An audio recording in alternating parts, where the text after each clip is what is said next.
So if you're not familiar with my cookbook, here it is, Straight Up Food. Both of these recipes are in the cookbook, and I wrote the page numbers down. The enchilada casserole is on page 89 if you want to follow along in the cookbook, and the guacamole is on page 162. And if we have time, I'm going to show you how to make some corn chips too.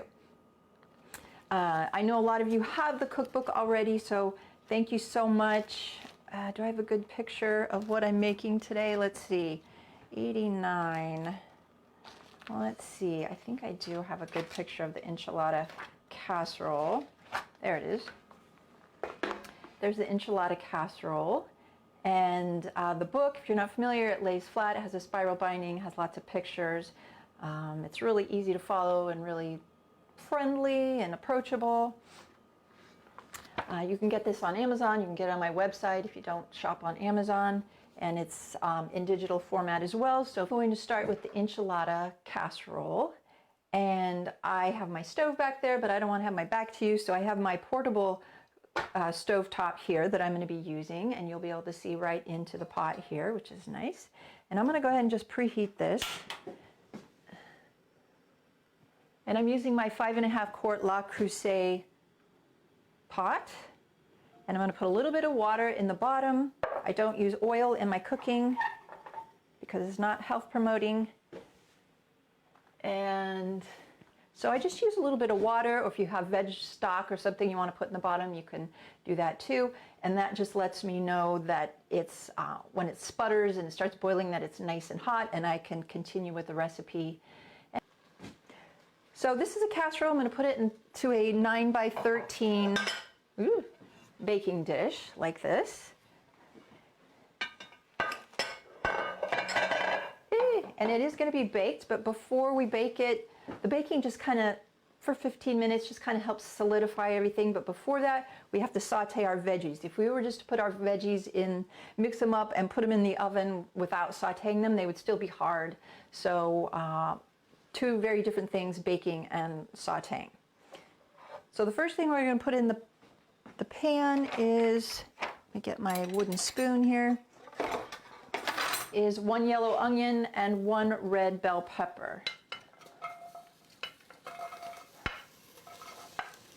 1 medium bell pepper. I like to use red because it's pretty, but if you want to use yellow or an orange, you could do that too, or green. But red is the sweetest of the bell peppers. It goes from green to yellow to orange to red, and it gets progressively sweeter as you go in color.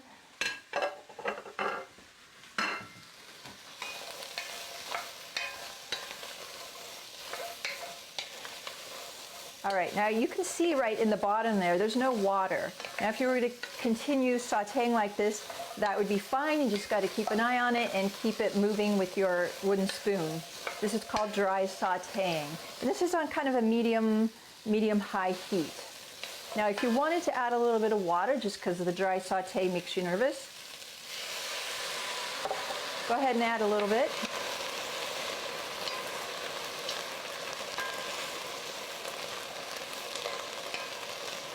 Okay. And the idea is the less water we add, the more flavor we're going to get. So it's up to you, but we don't want to boil or steam this. We want to use as little water as possible. And also, as those vegetables are cooking, the water is being drawn out of the veggies by the heat. So they're not going to really stick or burn unless you just leave them there and walk away. So just don't walk away. Sauteing just means stirring frequently or continuously while on high heat. And a lot of recipes have you do this using olive oil or some kind of oil, but we don't need oil. We just use oil because it's 100% fat and it tastes great, and we're so used to using it.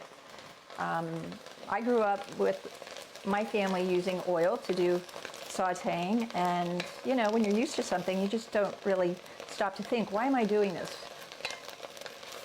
So water or vegetable stock works really well.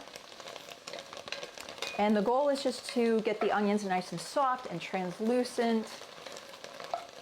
And as I said, I used a yellow onion. You could also use a white onion. You could use a red onion. It doesn't really matter. If you're a person that doesn't like onions, you could leave the onions out or use a little bit more of the other ingredients.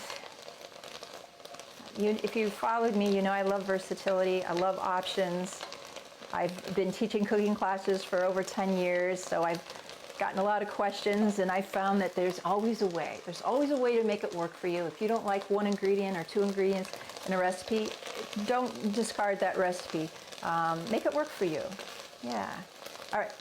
So that is step one, and I like to check my recipe just to make sure I don't miss anything. And so step two is put in a bunch of other stuff. All right. And I am going to go to, let's see. Maybe I'll go in order. No, I'm going to go out of, okay. Let me put the garlic in next, because that's usually the way it's done. Garlic is usually put in a little bit later than the onion because it tends to burn a little more easily. It's a little more delicate. If you feel like your stuff is cooking a little too much, just turn it down a bit. Mine is really going to town. This portable stove cooks really hot, and this pot is a really good heat conductor. So we want 1 tablespoon of chopped garlic. And I've used this before in my online classes. This is my garlic chopper. I just love it. I never chop garlic by hand anymore, unless I'm just doing a single clove maybe. But you just put the cloves in. It's got the little blade, and you put the lid on. This is a Tupperware product. They do make similar ones. Other brands make similar items. This is in my online store at straightupfood.com. You can go, just look at the top. It says store, and you can find all my favorite cooking items. I did want to show you one thing about the garlic though, and I don't think you can see this in the overhead, but I'll show you here. So you just take your clove of garlic that still has this annoying paper on it and put it into your what's called a garlic sleeve. This is just an optional little trick that you can do. Some people use the side of a knife to help release this paper, but this is just another way. You put the clove in and then you roll it. Put a little bit more water in here.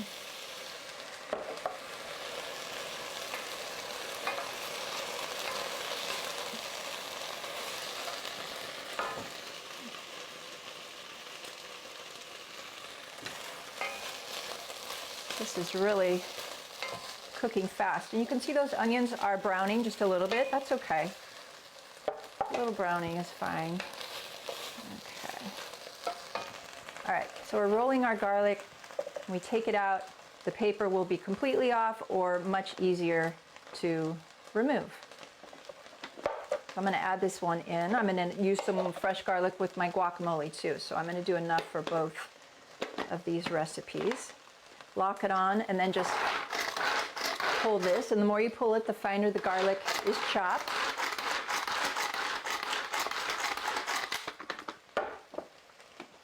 And there you go.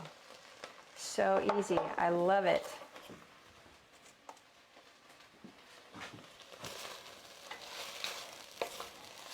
And I did not get out my measuring spoons today, so let me grab those. Okay. So we're going to do about 1 tablespoon.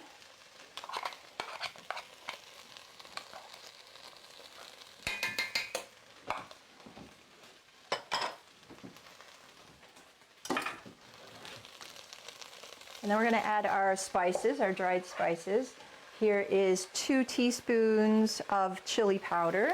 This is a mild chili powder. If you want things hot and spicier, you can get a hot and spicy chili powder. And this is, the recipe calls for 1 teaspoon dried oregano and 1 teaspoon dried basil.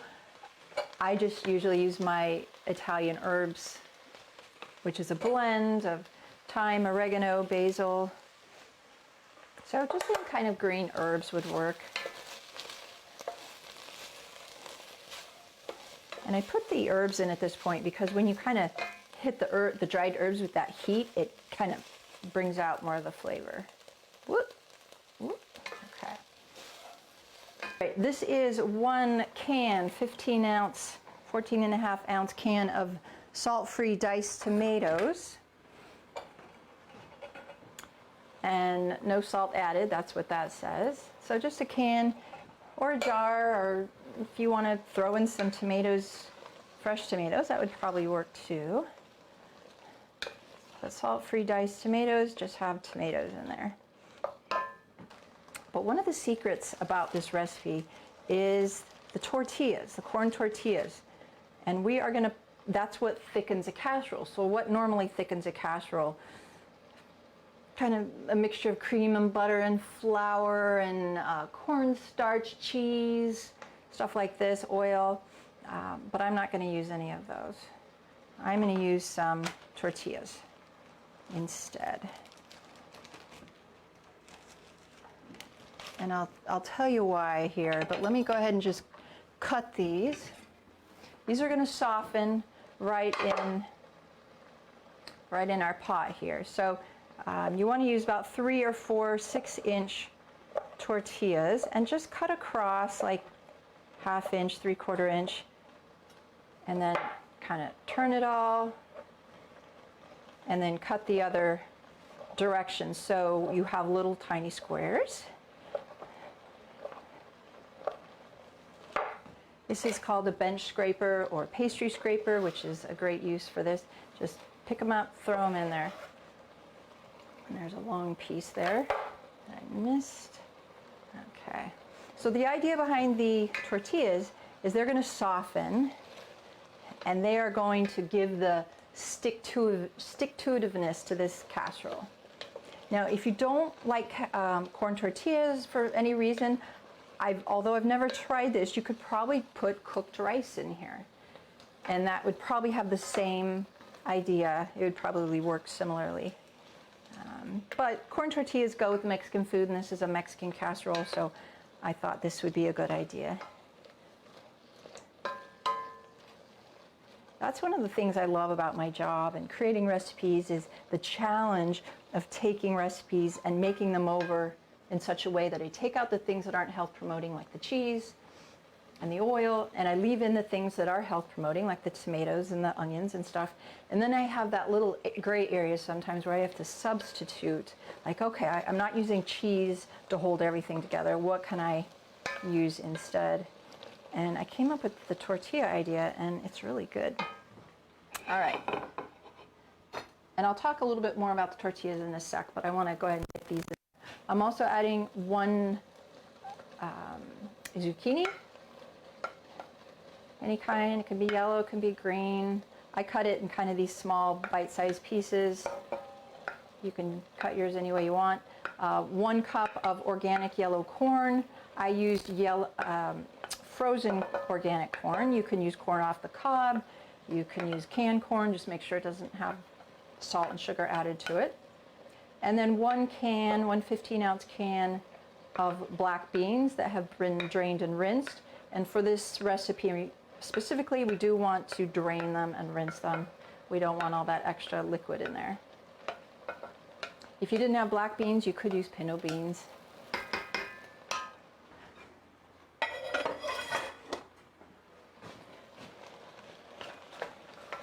Okay, so we're just going to give this a stir.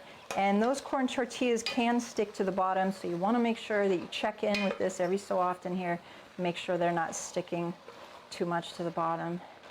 Ooh, doesn't that look good? Already, and it is kind of thick, you can see that, and that's fine. We don't want it like a soup or even a stew, really. We want it thick, but we don't want it sticking on the bottom.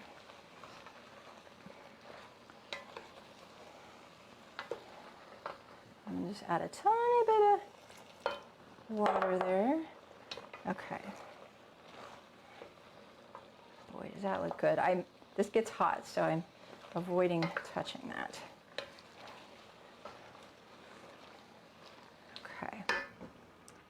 So, tomatoes, beans, zucchini, corn, and then we're also going to put in some greens. This is about 5 cups of chopped and washed Swiss chard. I'm always trying to get greens in anything I make, and they go especially well in this, and they are pretty as well. And you can stir those in, you can just kind of leave them on top. We're going to put the lid on here in a sec just to get those to wilt down. Again, if you do feel like it's kind of getting a little dry on the bottom or it's getting a little sticky, add a little water. We just don't want it soupy. Okay, so at this point, I'm going to put the lid on just for a minute so that those greens can wilt down. So that was step 2. And step 3 is preheat the oven to 375, which I've already done. We've got our casserole dish here.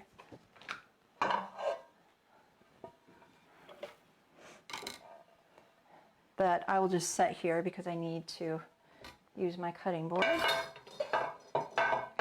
And we don't need to prepare our casserole dish with any parchment paper or anything. It's fine. There's enough liquid in these veggies that will, when we go to serve it, it'll come out easily.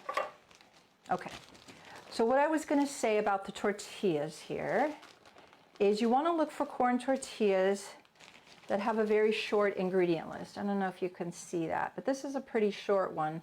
Some tortillas, I don't eat flour tortillas. They have oil and salt and weird stuff in them. I do eat corn tortillas on occasion. These corn tortillas have in them water, organic white corn, organic yellow corn, masa flour, contains less than 2% of guar gum, which kind of helps them hold together, and a little trace of lime. So that's it. This brand is called Mi Rancho, but look in your own local store, and a lot of times you'll find tortillas made locally that are really tasty. If you want the ones with the fewest amount of preservatives, look in the refrigerated section for the tastiest, freshest ones. All right. Ooh, this looks so good.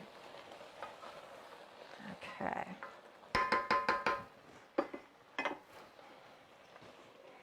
So this is an optional step, but it's a really fun one.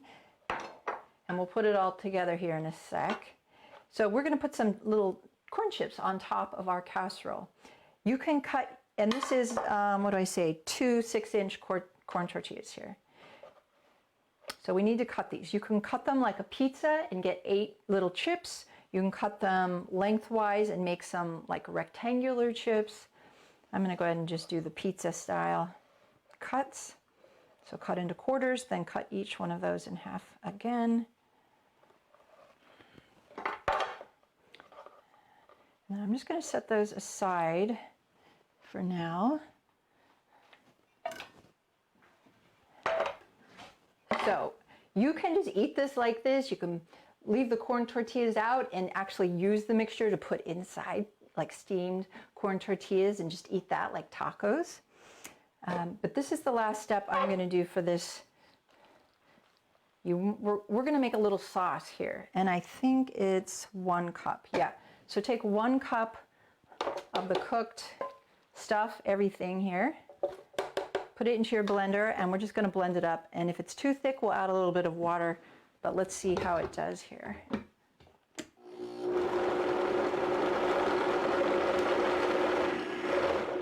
Okay, that's fine. It doesn't even need to be blended totally smooth.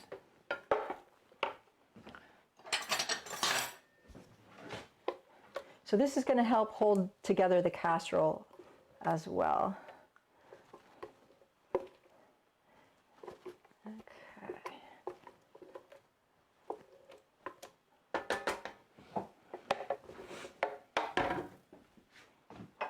And before we put it in the 9 by 13 inch baking pan, we're just going to give it a stir. This is something you could serve to anybody. If they eventually come to your house and you want to serve them dinner, even if they don't eat a whole food plant-based diet, they will love this because it's Mexican food and everybody loves Mexican food. Kids will love this. It's really appealing because it will have the little chips on top too. Back to the pan. All right, so now we're just going to spoon all this in. This pot is really heavy, so I am not going to attempt to lift it to get all this out. I will just take my time and use my ladle here. All right, I am going to move this. So just spread this out evenly in your pan. This also makes quite a lot, so it's nice to have as leftovers. If you wanted to repurpose it, you could serve this on top of a baked potato. Yummy. That's one of my favorite meals, is baked potato or baked yam or sweet potato with leftover soup or stew or something like this on top of it. It's a little avocado or guacamole or salsa. Yum. All right, so just make it nice and even. Okay. All right, now for the chips. Now, one of the fun things about this last step is after baking, it depends on the tortillas you use. The little corners will curl up, and it just makes it more visually interesting, and they get crispy. This could also be used as like a dip. That's a good idea. All right, it's like a puzzle to get these all to fit in here, but we did it. We did it. Okay, you kind of don't want them overlapping if at all possible. You don't want to hold any of those corners back. Okay. All right, doesn't that look nice? So I'm going to put this in the oven.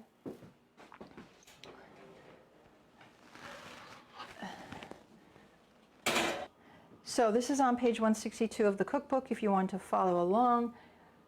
I bet lots of you have made guacamole before, but it's so easy and it's so delicious. All right. So this calls for 3 small to medium ripe avocados, and I've already kind of started mine here.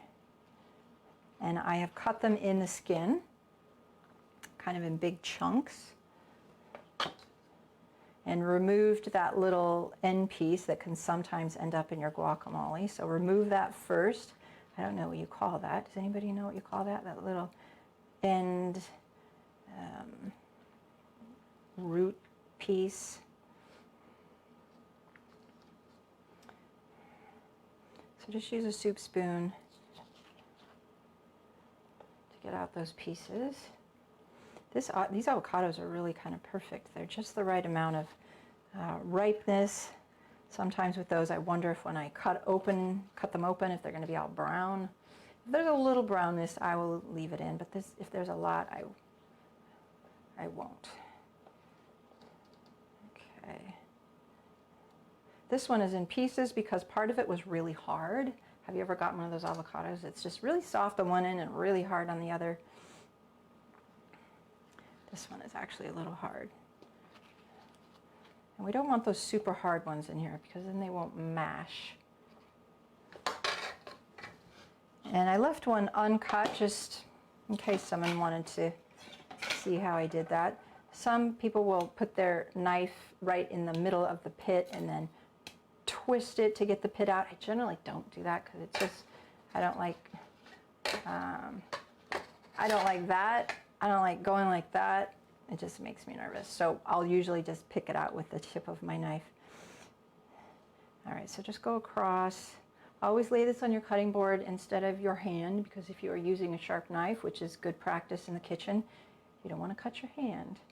And I just grated my finger the other day because I was peeling potatoes and it just went shoop. So every once in a while, I'm reminded holding things correctly makes a difference. All right, so this is 3 medium avocados. Now I have seen recipes that will use green peas for a portion of their guacamole and still some avocado, just so it's not so high calorie. I've never done that, but I've heard that works, and people will say, oh, you can't even tell the difference. You can't even tell that there's green peas in there. So try that, or Google that if you're interested in a lower calorie guacamole. Now this is a bean masher, and I took it out today just because I was wondering if it would work for guacamole, and yeah, seems to work fine. When I'm making guacamole, I like to mash the avocado by itself first before adding in the other stuff, just to make sure it gets nice and mashed. Okay. This is a bean masher. You can tell it's different than a potato masher because it's got these smaller holes. So this is good to have on hand, especially if you're making refried beans or something. So, and you can also just use the good old fork if you want to do that. Okay.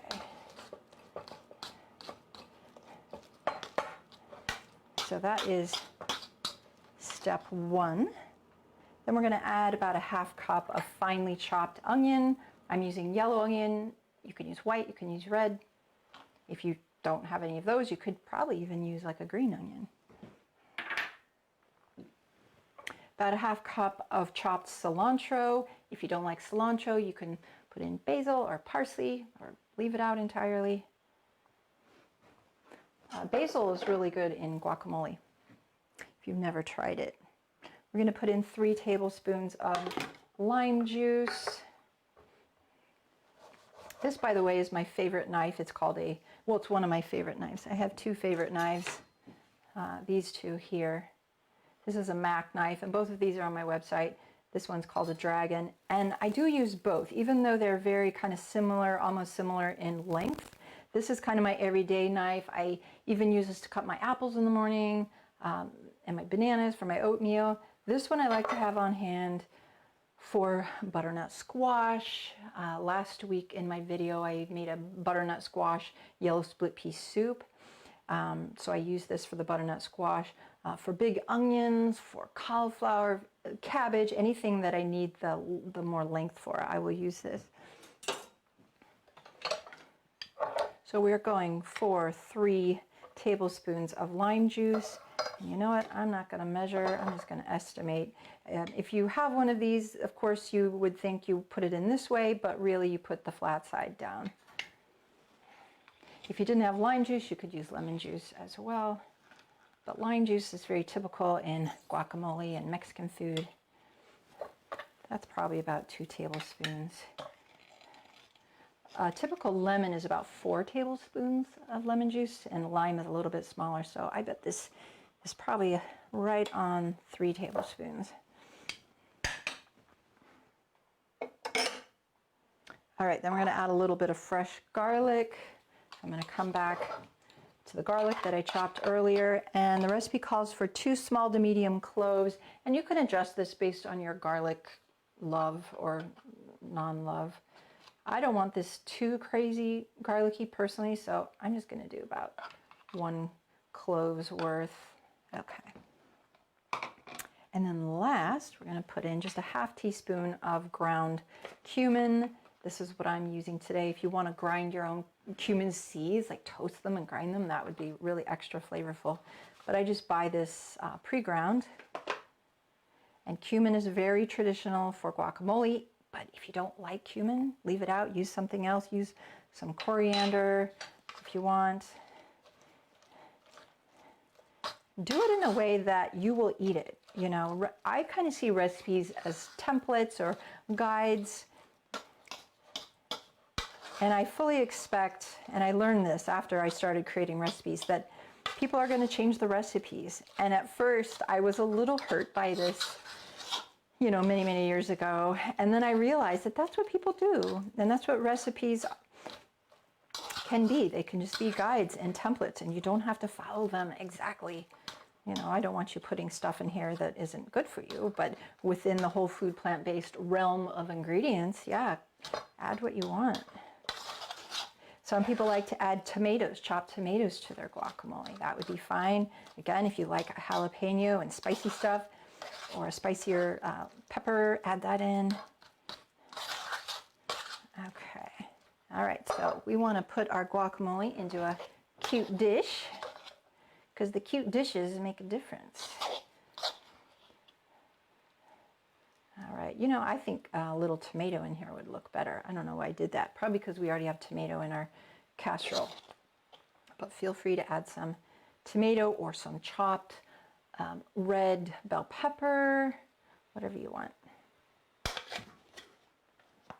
And how this makes about 2 cups. So if you don't think you're going to eat 2 cups worth of guacamole, go ahead and have the recipe, so you don't have so much. And I don't think this would freeze very well, so And I don't even think it would keep in the refrigerator that long. But if you do keep it in the refrigerator, one thing that I have tried and I know works is just to put a piece of saran wrap or plastic wrap on the top, but make sure it's touching the top of the food. That way the air can't get to the guacamole and turn it brown. Oh, look at this. Oh, 3 more minutes. Okay, 3 more minutes. I think I can show you one more thing in that time. I'm just going to show you real quick how I make corn chips because I have one tortilla left here. This is very obvious, but I will show you. Same kind of idea. Just cut it. Sometimes I'll flip it over like this to make all my pieces exactly the same shape. And this recipe is in my cookbook if you want to make corn tortillas. These are, of course, oil-free corn tortillas. It's really hard to find corn tortillas that are salt-free and oil-free in the store. So put them on a rack like this instead of flat on a, well, they might work flat on like a silicone baking sheet or something, or a cookie sheet, they'd probably work too. But I always use this so the air can be flowing all around the chip and make it extra crispy. And I will put these, sometimes I'll just put the broiler on and do it that way, and it takes less than 10 minutes. You can, if you don't want to use the broiler, you can just, they'll cook at any heat, you know, 375, 400, whatever. And just keep an eye on them because you don't want them to brown. If you see that they're starting to brown, then they're probably getting too done because they can get too done too hard and then they're like glass. So you'll find your kind of sweet spot time if you do it a few times. But the recipe is in my cookbook. I forget what page it's on. And then you would just put these in the oven. So I will cook those, bake those up later. But let's get out our casserole because it's just about done here. Here we go. I took it out a couple minutes early. But you get the idea. You see how those chips are starting to curl and turn crispy. All right, you guys, thank you so much. My dinner, my lunch is made. I'm excited. All right. Thank you for sharing this video. Thank you for picking up the Straight Up Food Cookbook. Check out my website too. It's called straightupfood.com. All right. Thank you guys. Bye.